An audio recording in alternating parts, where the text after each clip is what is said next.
কাঁদছিস কেন? বল কি হয়েছে? সেদিনের এই চ্যাটটা দেখেই সোনি আমার সাথে কথা বলা বন্ধ করেছিল। নে দেখ নিজের চ্যাটটা। আমি যাই না অত শত। দেখ, আমাদের সাথে যখন তুই বেরোতিস, তুই কি কোনোদিনও লক্ষ্য করিসনি যে আমি তোকে লুকিং গ্লাস দিয়ে দেখতাম? তোকে আমার সত্যিই ভালো লাগে, আই লাইক ইউ। আমার সোনিয়ার সাথে ব্রেকআপ হওয়ার রিজনটাও এমন কি তুই। কি বলতো, তোর মধ্যে একটা ম্যাচুরিটি আছে যেটা সোনিয়ার মধ্যে একটুও নেই। ইম্যাচিওর মেয়ে একটা। বিয়ের জন্য তো তোর মতোই একটা মেয়ের প্রয়োজন আমার। ছি ঋষি ছি, আমি লিটারালি জাস্ট ভাবতে পারিনি তোর এতটা নিচু জাতের মানসিকতা। তুই সিরিয়াসলি? আর তুই ভাবলি কি করে যে আমি তোর সাথে, মানে আমি সোনিয়াকে বারবার করে বলেছিলাম রিলেশনশিপে যাওয়ার আগে আগে দেখ ছেলেটা আদৌ জেনুইন কিনা। ও বললো হ্যাঁ অনেক ভালো, সত্যি ভালোবাসে আমাকে ঋষি, মা বাবার সাথে দেখাও করিয়েছে আমাকে, বিশ্বাস করেছিল ভাই তোকে অনেকটা। আর আশা করিনি তোর থেকে আমি এটা, লিটারালি আমি আশা করিনি। ব্লক করলাম। এই রকম ছেলে যেন কোনো মেয়ের লাইফে না আসে।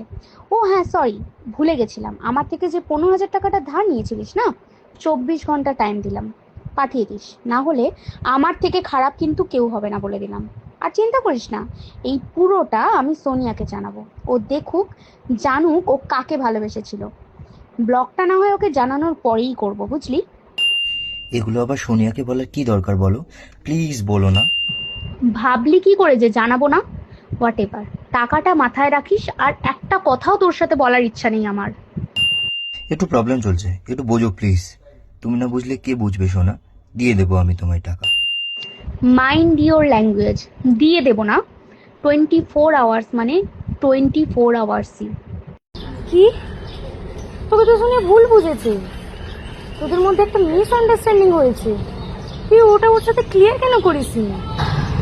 আমার মনে হয়েছিল যে কিসের বন্ধুত্ব যেখানে এতটুকু ট্রাস্টও করতে পারলো না।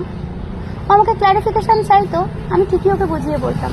ইভেন আমি ওই দিন ওকে বাড়িতে ডেকেছিলাম সবটা বুঝিয়ে বলবো বলে, তো আমাকে এক নিমেষে পর করে দিয়ে চলে গেছিল। একবারও জানতেও চাইনি আসলে কি হয়েছিল। তাই আমারও মনে হয়নি কোনোদিনও যে ওকে গিয়ে সবটা এক্সপ্লেন করি।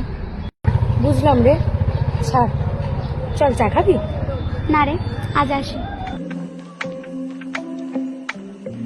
এই জানিস, কালকে হেমার সাথে দেখা হয়েছিল রে, অনেক কিছুই একটু ইন্টারেস্টেড নই ওর ব্যাপারে কথা শোনার জন্য।